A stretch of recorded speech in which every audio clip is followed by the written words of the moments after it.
Bonjour à tous et bienvenue sur la chaîne YouTube de Made in KV. Aujourd'hui dans la rubrique Bordelais d'un jour, je vais recevoir Guillaume Nguema, styliste en vogue à Bordeaux. Et pour l'instant, générique. Feeling the sunshine once again.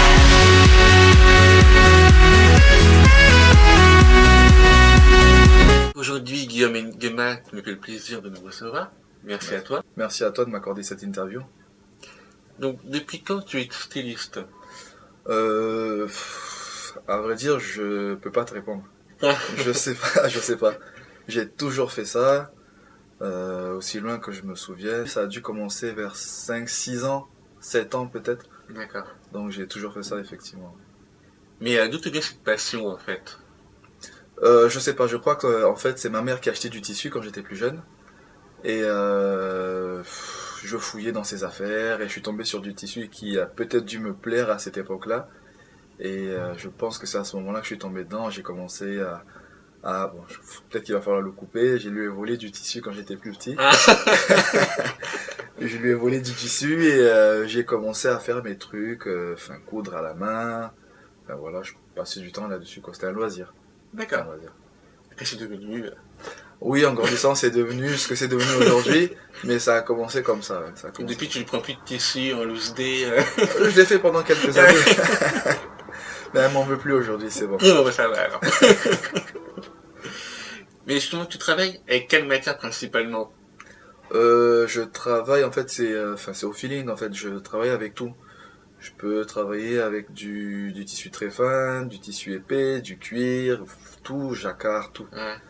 Tout ce qui va passer dans mes idées, tout ce que je vais imaginer, je vais le retranscrire dans mes vêtements, quoi. Comment tu fais pour trouver des nouvelles idées pour tes nouvelles collections? Euh, En général, je me demande, en fait, je me pose la question, qu'est-ce que j'aimerais porter la saison prochaine? Ouais.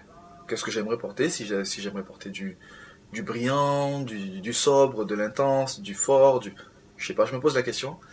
Et je pars sur une grosse pièce, c'est-à-dire un manteau ou une veste, Ouais. que je vais dessiner sur le papier. Ensuite, je vais sonder un peu mon entourage, leur poser des questions sur certaines couleurs. Est-ce que cette couleur, ça irait avec ce tissu-là, etc. Sans le savoir, il m'aiguille, ouais, il m'aiguille, ouais. Et après, je dessine tout mon vestiaire autour de cette grosse pièce-là. D'accord. Et c'est comme ça que je crée mes collections. Ouais, C'est pratique. ouais. Du moins, ça marche. Hein. Ouais, ça a l'air pour l'instant, ouais. Alors, moi, il y a une question que je me pose à chaque fois, c'est du dessin à la réalisation, combien de temps il te faut pour englober tout ça? C'est aléatoire parce que une idée, quand on l'a en tête, en fait, le temps qu'elle mûrisse, tu sais, souvent je dessine, j'ai plein de dessins que j'ai fait, que j'ai balancé après parce que après que je me suis dit non, c'est pas bon, c'est pas ça. On peut pas, je peux pas te donner de délai, en fait, je peux pas te donner de temps. C'est aléatoire, ça peut aller très vite. Il y a des pièces que j'imagine et je suis sûr à 100% que ça va le faire, etc.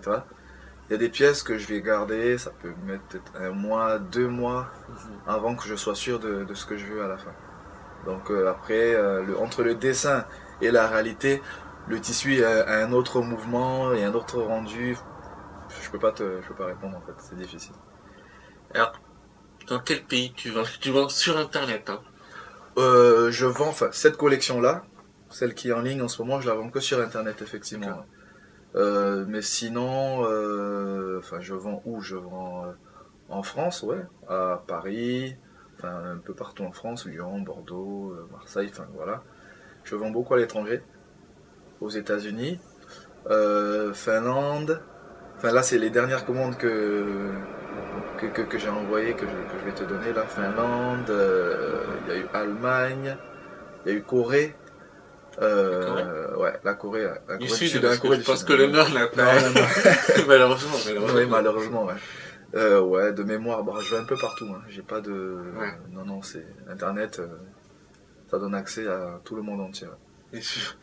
D'ailleurs, vous avez le lien du site de Guillaume en description, donc allez-y, faire un tour, puis faites-vous plaisir. Tes vêtements sont destinés à quelle clientèle? En fait, ma cible, c'est tout le monde. ça peut paraître bizarre à dire, ma cible c'est tout le monde. J'ai une petite anecdote en fait. Quand j'étais plus jeune, je regardais des défilés à la télé et je me disais qu'en grandissant, je m'achèterais des vêtements de créateurs en fait. Quelques années plus tard, j'avais peut-être 17 ans, 18 ans, j'ai eu un salaire. Et j'ai voulu m'acheter ces vêtements-là et je me suis dit mais avec mes 1200 ou 1000, je sais plus combien j'avais eu, je dis je peux pas. Parce que j'avais regardé une chemise d'un créateur qui me plaisait et la chemise était à 600 euros. Oui, effectivement. Je me suis dit mais on est dans quel monde? On ne peut pas s'acheter quand on est une personne on va dire normale, on peut pas s'acheter de vêtements de créateur. Et c'est là que l'idée m'est venue. Je me suis dit ben, ce que je vais faire c'est que je vais essayer d'allier mon vécu à mon talent, etc. Et puis essayer de proposer des vêtements de créateurs à des gens entre guillemets normaux. Je me suis dit qu'il y avait beaucoup de gens qui étaient sûrement dans mon cas de figure, qui aimaient s'habiller, qui aimaient les belles matières et qui n'avaient pas des milliers d'euros à mettre dans des vêtements. Et puis c'est comme ça que j'ai décidé de lancer ma ligne de vêtements. Donner accès à la mode pour tout le monde, quoi. Ouais, voilà. Donner accès à la mode, on va dire entre guillemets haut de gamme, ouais. Aux personnes qui ne sont pas riches, on va dire. Ouais, bien sûr. Il y en a beaucoup plus que Ah oui. qu'on imagine. On a flairé le bon plan, hein. Ouais. Donc voilà. La tendance, justement, pour cet été, chez Guillaume Nguema, on s'oriente sur quoi? Alors cet été, on va avoir des matières brillantes sur du sobre. D'accord. Voilà. Il y a c'est comme ça que je décris cette collection. C'est des hauts compliqués et des bas simples. Des hauts compliqués, c'est-à-dire que sur le haut, sur du t-shirt, sur de la chemise, on va avoir des empiècements en satin plutôt brillants. D'accord. Qui vont donner un petit côté déjanté au vêtement qui est relativement sobre. Et le bas, on va avoir des pantalons très simples. Faut pas non plus charger Bien sûr. la tenue. Et pour la collection printemps-hiver? Non, tu veux dire automne-hiver. Oui. Automne-hiver. Automne-hiver. Automne-hiver. Parce que printemps-hiver, ça fait... Ouais, en fait, pour moi, il y a 2 saisons dans l'année, en fait. Je vais juste parler de l'été et de l'hiver. D'accord. Mais bon, dans le jargon, c'est vrai qu'on est tellement habitué. Oui, on associe les 2 saisons. Pour l'hiver, je suis en train justement quand t'es arrivé, je t'ai dit que j'étais en train de travailler dessus. Ça va être l'inverse. C'est-à-dire qu'on va avoir des bas compliqués et des hauts très simples. Donc je suis encore en réflexion là-dessus. Et pour l'instant, je peux pas en dire plus en fait. Ça serait la surprise. C'est en cours. Découvrir. Voilà, c'est en cours. Comment on s'en sort? Comment on s'impose dans ce milieu-là? Comment on s'en sort? Où ça en fait? Parce que ça va beaucoup dépendre aussi d'où tu te trouves, du lieu. C'est le lieu, selon moi, hein. C'est le lieu qui va faire en fait, qui va te donner la visibilité. Justement, Bordeaux, comment? À Bordeaux, c'est assez compliqué quand tu es styliste, modéliste, c'est assez compliqué Bordeaux. Ouais. C'est pas une ville qui est vraiment textile, c'est en devenir, mais pour le moment, c'est assez compliqué. Il n'y a plus vraiment de magasins de textile, donc forcément c'est moins évident pour se fournir, pour se développer. Et que font les marques dans Bordeaux pour imposer leurs vêtements? Ah oui, effectivement. Bordeaux. J'ai maintenu ça. Quand je l'avais appris, effectivement, je me suis dit oui, en fait c'est vrai. Parce que c'est ce que moi j'avais pu ressentir en fait depuis toutes ces années. Bordeaux c'est une ville cobaye. C'est une ville où quand les marques veulent lancer un produit sur lequel ils sont pas sûrs, ou ils le testent à Bordeaux. Parce que la clientèle de Bordeaux est réputée pour être une clientèle assez difficile. Et ils se disent que si ça marche à Bordeaux, ça va marcher dans la France entière. D'accord. Donc ils le tentent, ils tentent à Bordeaux. Et la difficulté est d'autant plus grande pour les stylistes comme nous. On a affaire à une clientèle qui est compliquée. Ouais, la clientèle bordelaise. Ah oui, c'est compliqué. Vous êtes relou. Non, mais intéressant. On va pas aller jusqu'à dire relou. Ils sont compliqués. Mais du coup, exigeants. Ils sont intéressants du coup. Très intéressants. Ils sont exigeants. Ouais. Très exigeants. Bon, c'est bien. Enfin, après, quand on a les codes, je pense que ça va. Mais bon, il faut être prêt, quoi. Oui, c'est sûr. Est-ce que Bordeaux t'inspire dans ses monuments, dans jardin, dans son architecture, sa Euh, façon d'être. ouais. Après, comme je te disais, moi je trouve mon inspiration dans ce qui m'entoure. A fortiori, comme je vis à Bordeaux, je suis forcément inspiré par l'architecture, enfin, la verdure de Bordeaux. Je vis aujourd'hui au Chartrons, donc je passe régulièrement à côté du jardin public. Donc sur ma précédente collection, j'ai une chemise que j'appelle la chemise bicolore, avec le haut qui est très simple, blanche, une chemise toute blanche simple, et le bas qui est en liberty. Et j'ai pensé à cette chemise en passant justement au jardin public, et j'ai vu un petit coin avec des fleurs, et je me suis dit, bon, ben, je vais tenter cet alliage là de motifs, et bon, ça a eu l'air de plaire. Donc voilà, après je m'inspire aussi de l'architecture, les bâtiments, la pierre, enfin voilà. C'est vrai que c'est une ville. Ah oui, c'est super beau. Ouais. Bordeaux c'est beau, ouais. C'est super beau. Et justement, que penses-tu de la ville en général de Bordeaux? Alors, personnellement, moi j'aime beaucoup Bordeaux. Je me verrais difficilement vivre ailleurs en France. Et après, la ville, bon, moi, de par ma profession, c'est difficile parce que bon, Bordeaux, c'est pas une ville qui est vraiment, vraiment textile.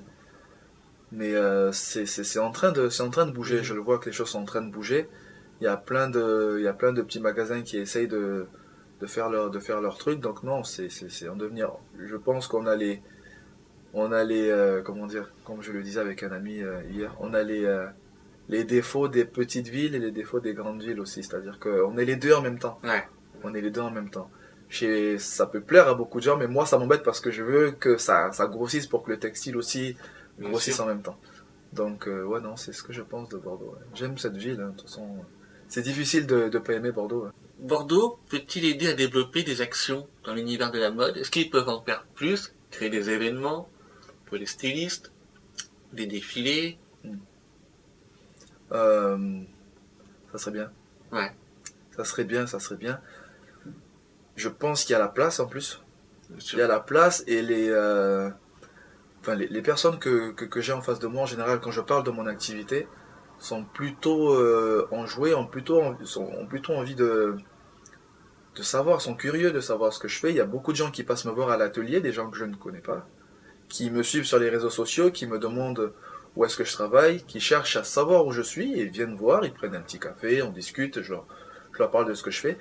Je pense qu'il y a beaucoup de gens qui seraient intéressés par des défilés à Bordeaux, mais jusqu'à aujourd'hui, je sais pas pourquoi ça ne se fait pas, je sais pas. Je sais pas.